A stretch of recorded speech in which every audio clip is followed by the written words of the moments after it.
been a long journey, man, but we're finally at the end of Kaiju number 8. My name is Kafka Hibino. What's up, y'all? We back at it, and we finally have the final chapter of Kaiju number 8, chapter 129. And we had to wait, 2 weeks before we got this final chapter? But I will say, I'm glad that they made the chapter long. It was 53 pages, but at the same time, even though we got more pages than usual, in fact, a little bit over double the page count, I still feel like there's a lot of questions that were left unanswered when it comes to this series. We still didn't get all of the kaijus identified. I want to say it was 4 of them that we don't even know what they look like and what they possibly are capable of. But I will say, with the way this series ended, there's definitely room for a part 2 at some point in time. I feel like maybe the mangaka just needed a little break because of how detailed the art is in these panels, just in general for Kaiju number 8. It probably was a bit overwhelming, and they probably need a break, and they might return at some point in time, or for Kaiju number 8 part 2, just based off how this ending is. Now, will I say this was a great ride?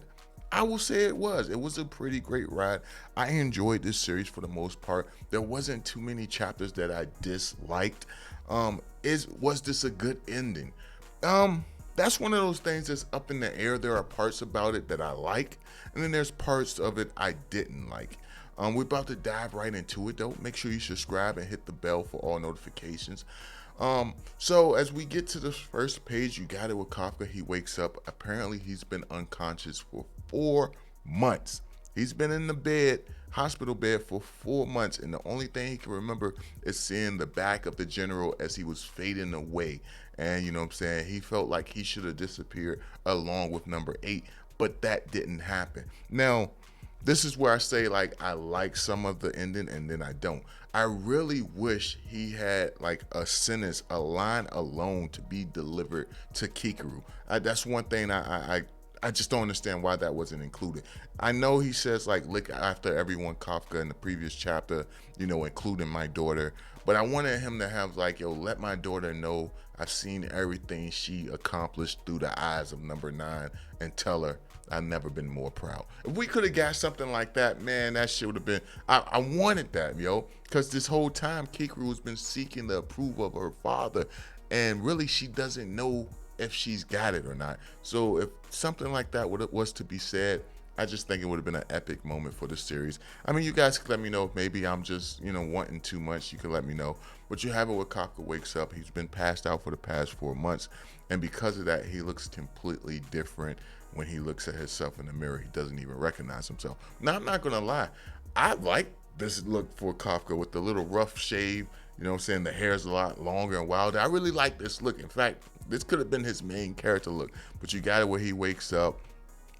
He's eating his food, he's getting everything together, getting himself together, and he's just researching everything that happened and through that final battle, how a total of 1,300 kaiju emerged. 18 of them were died kaiju. Then you had 7 of them were identified kaijus, and he's just looking at the total damages and how it wasn't as much as they would expect given the amount of kaiju that emerged. But you know what I'm saying, that's a good thing. Then you have it with Kafka. He gets dressed up, and as he's getting dressed up, he's putting on his uniform.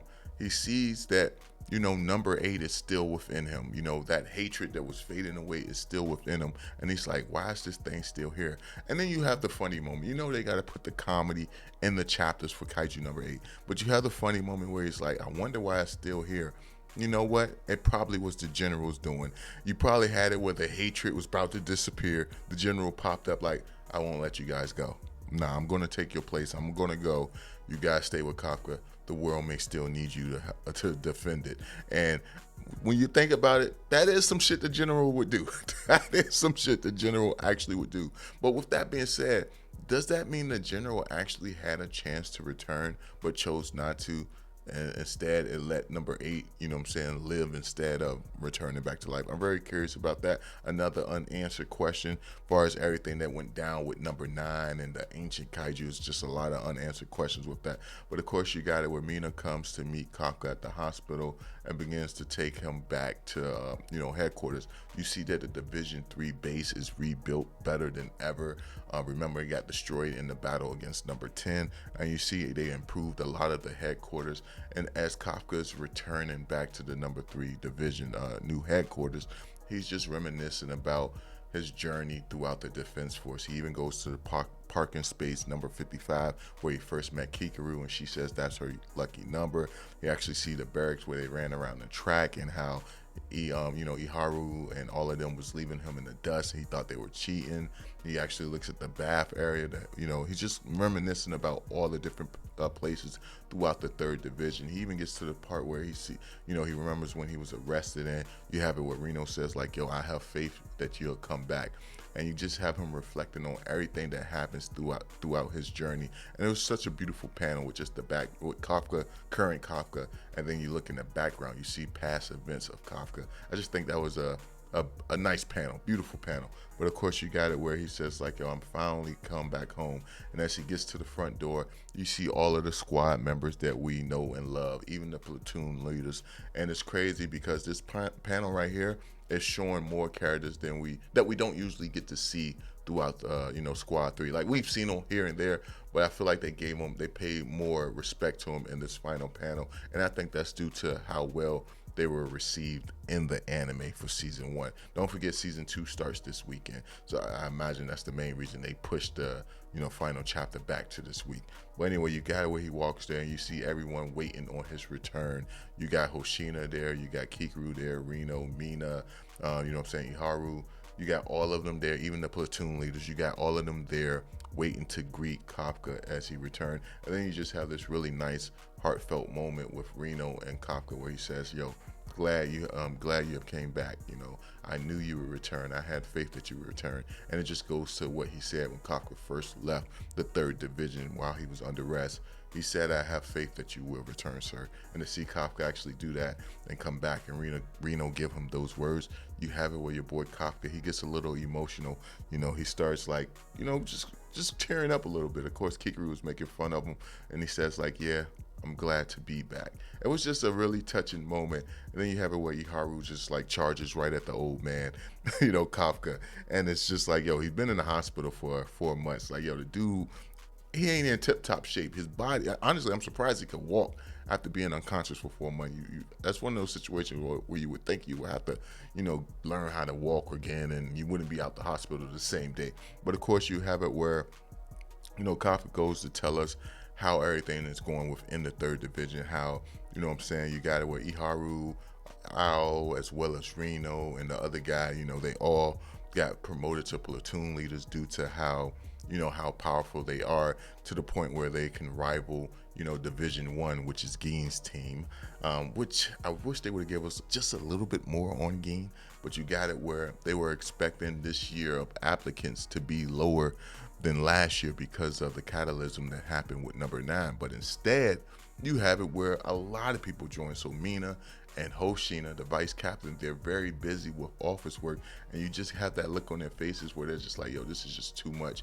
You have it where Kikaru, which I don't know how to feel about this, you have it where Kikaru, she returns to the 1st division as the vice captain for Gein. Now, I would have liked for her to stay with the 3rd division just on the strength of that's how she became part of the defense force. That was just her crew. But for her to go to the 1st division, I get why, because she's chasing the dream of becoming her father, stronger than her father and her mother. But at the same time, I figured she would stay around with Kafka. But for whatever reason, she chose to go to the 1st division. Like I said, I don't know how I feel about that. Let me know how y'all feel about it. You have it where she's dedicated to becoming the strongest in hopes of surpassing her mom and dad. And I would say she's already surpassed them after everything she displayed within that 9th catalysm, event. I would say she already surpassed them. But maybe in her mind, she still feels like she has a long way to go.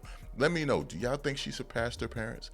And then you have it where, the vice captain, actually moves up and he becomes like, you know what I'm saying, he goes even higher in the standings and rankings, and you have it where your boy Gin is upset about that. But you have it where Kikaru tells him like, yo, if you move up as well, there'll be no one strong enough to replace you.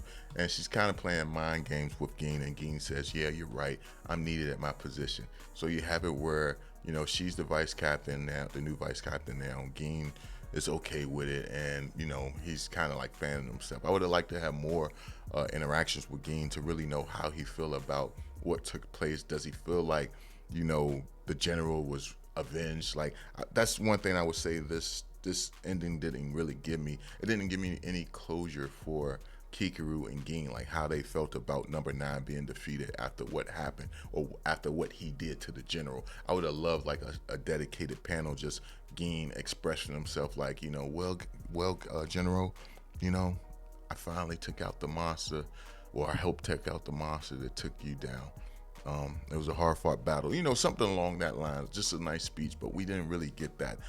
You find out that all of the identified kaijus from that event, except for number 10, of course, that was already weaponized, has been in storage, and at some point they may actually be used. We don't know yet. That's, like I said, that's what kind of leaves the possibility for part 2.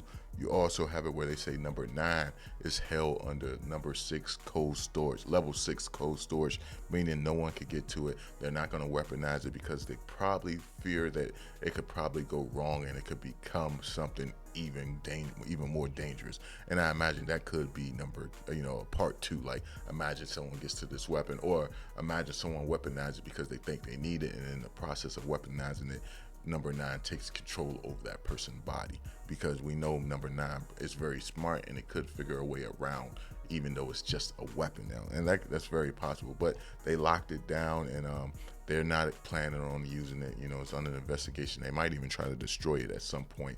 But you got it with Kafka. It takes place after that, where he's in a store buying some food. You could see that his kaiju detection ability is going off, something we haven't seen in quite some while, where he detects a kaiju. He comes outside, he reports it to the defense force. You have it where Hoshina tells him like, yo, the world is still trying to find out who everything they can about number 8. You can't allow people to know who you are. So apparently they're keeping, Japan is keeping number 8's identity a secret from the world. People are coming up with their own speculations, as they would in the real world, but no one has any concrete proof about number 8. So that's when you have Hoshina telling him like, yo, you can't let nobody find out your identity or you'll be in danger. And you have it where Kafka says like, yo, I won't transform. I'll just keep doing what I can to protect people until y'all return. And you have it where Hoshino says, don't do anything stupid. So you have this moment where this kaiju is about to attack this kid, this young girl, this young boy, kids. And you have it where it's kind of a callback to what happened to Mina and Kafka at the beginning of the series, where you have the girl standing up, pretty much doing what Kafka did, saying like, yo, I'm going to join the defense force. This is no time to be afraid of a guy like this. She's standing up to this giant kaiju, and you have it where the boy gets courage as well, saying like, yeah, that's right, we can't run away. And you got it where they're about to face off against this giant kaiju, just two normal kids with a stick in their hand, and the kaiju is about to attack them, but you have it where Kafka managed to save them. And these kids know who Kafka is. He is a hero. Like, they know he's part of the 3rd division, and they start saying like, yo, you're part of the analyst team. Like, yo, you're a squad platoon leader. So Kafka has become a squad leader, a platoon squad leader, which I am happy to see that. But you have it where Kafka says like, yo, I'll make sure you guys get home in one piece, but make sure to keep this a secret.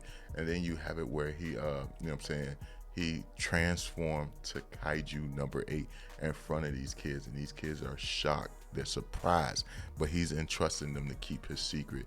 And he says he continues to fight on as Kaiju number 8. That's what has me thinking that there's a chance that we could get a continuation to this series.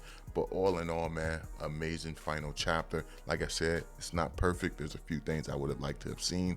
The Gin and Kikaru stuff, for example, those were probably my biggest things. And maybe to have another interaction with number 9 as it fade away, or just an interaction while it's being held in captivity, just maybe showcasing that it's so it's so evolved or so smart, so much smarter than regular kaijus, that even though it's dead, it still has a mind of its own.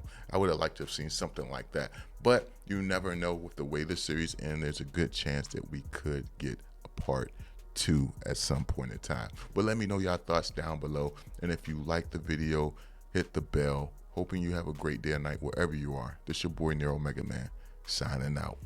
Peace.